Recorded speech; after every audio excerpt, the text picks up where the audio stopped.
This brings me to Brute by Peggy Baker, one of contemporary dance's most distinguished artists, and seen here in this photo in a studio shot of Brute wearing the original costume. Peggy Baker barely needs introduction to all the dance lovers here in Toronto, but I just quickly say that she was one of the founders of Dance Makers and for a short period of time served as its artistic director before she joined the Lar Lubavitch Company in New York, where she danced for many years. Later, she would be part of the inaugural year of the White Oak Dance Project founded by Mark Morris and Mikhail Baryshnikov. But eventually she returned to Toronto to pursue a solo dance career and concentrate on her own choreography. She's a resident artist here at the school, and in addition to being a highly regarded dancer and choreographer, she is also a masterful teacher who directs this school's modern dance program. Now, Baker began working on Brute here at NBS in 1993. And for some time, she had been collaborating with Andrew Barashko, the classical pianist who would go on to found the Art of Time Ensemble, which many of you may know, that's renowned for its multidisciplinary approach to performance. And it was Barashko who suggested to Peggy that she consider choreographing Prokofiev's Sixth Piano Sonata, a monumental work of the 20th century. Now, when Prokofiev first conceived of this sonata, he informed his wife that it would be restless and storm-like.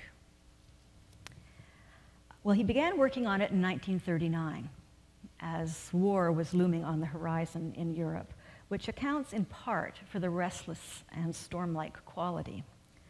But Prokofiev had additional reasons for writing a piece that is so unsettling.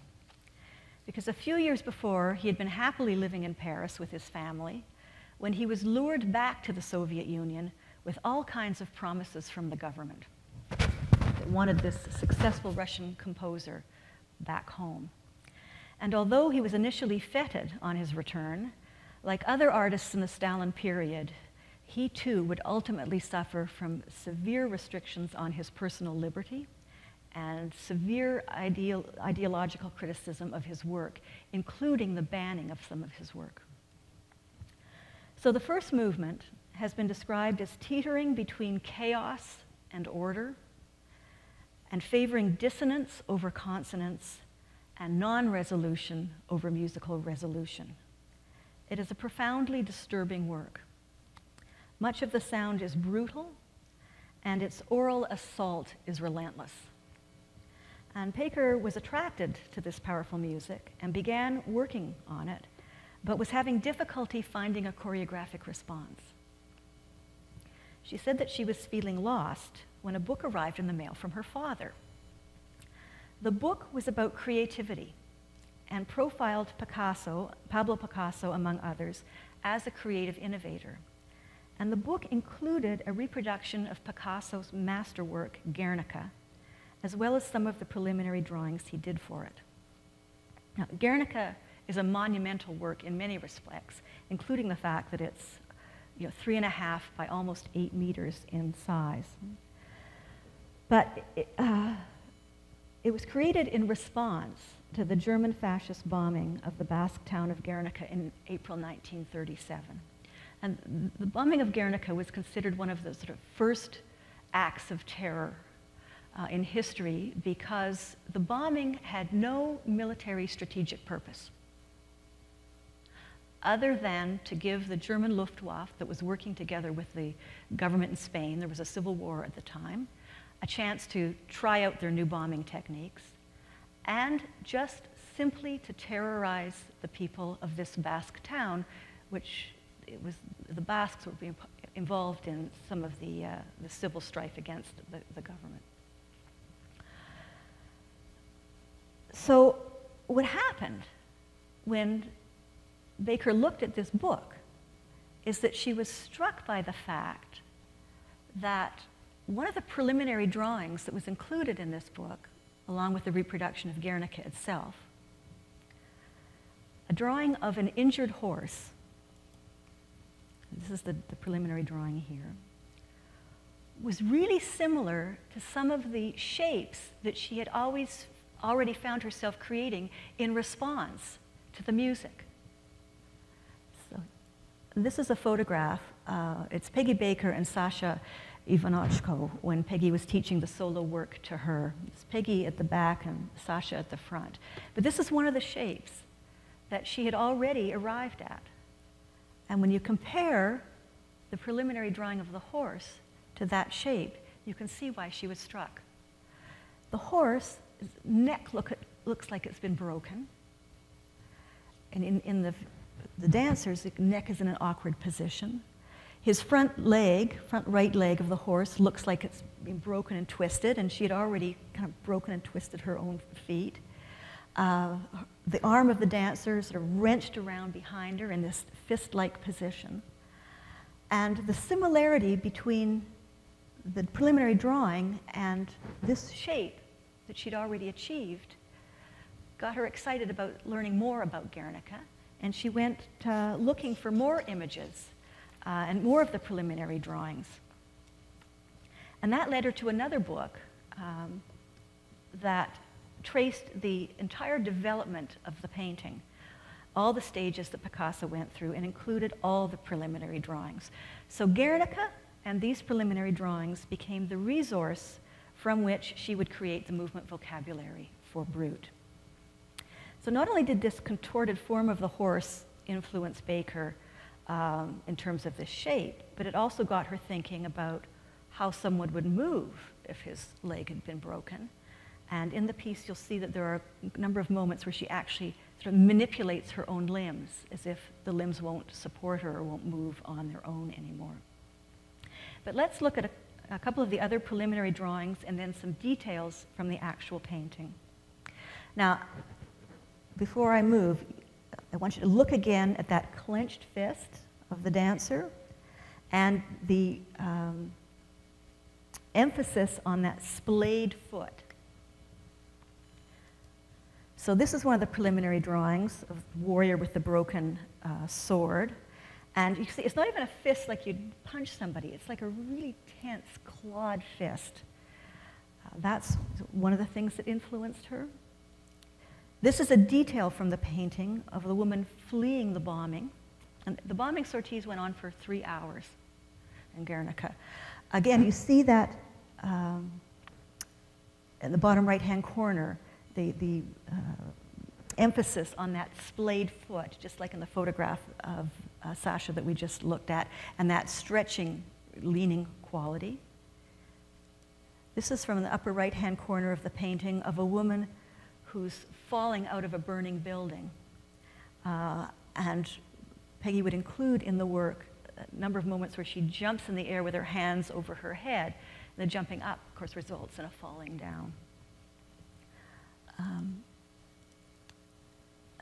Here is a woman holding a baby that's died, holding her dead baby in her arms. There's a moment in the work where Peggy has the dancers are clutching her breast, as the way a mother might feel if, having lost her child in a situation like this. So these were some of the images that inspired her, but other things too. She had already decided to put Barashko and the piano on stage when she performed this work. But in studying the painting,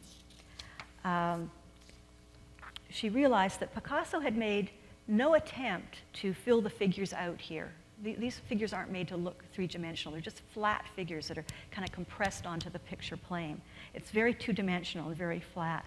So what she decided to do was move the piano far forward on the stage and only allow herself a shallow space within which to move, sort of compressing the dance in the way that the images are compressed in the painting, which adds another element of tension to the work. So I'm very grateful to Peggy for permission to show you a short clip from a video of Brut. It's Andrew Barashko at the piano. And this is a video that was done without performance lighting in the original costume. And I just want to say a word about the costume, which was designed by Joan Townsend. And we have it here, and you'll have a chance at the end of this evening to come up and, not come up, but come and have a closer look at it. What Townsend did is she projected a life-size image of the painting on a surface, and then she set about to that create, through appliquing different pieces of material in the same color palette as the painting, and reproduced the painting like a giant-sized quilt. And then she cut it up and arranged some of the parts onto the unitard that Peggy was making to kind of bring those images right into the dance. It took hours and hours and hours of labor. So we're going to watch this video. And when watching, I want you to pay attention to the percussiveness of the music, and you'll see that Baker also includes a real percussive quality in the dancing. She actually bangs her feet on the ground. And she said that in creating this, she sometimes saw herself as the victim and sometimes as the aggressor. And I remind you, this is just the first movement of the work. So here we go.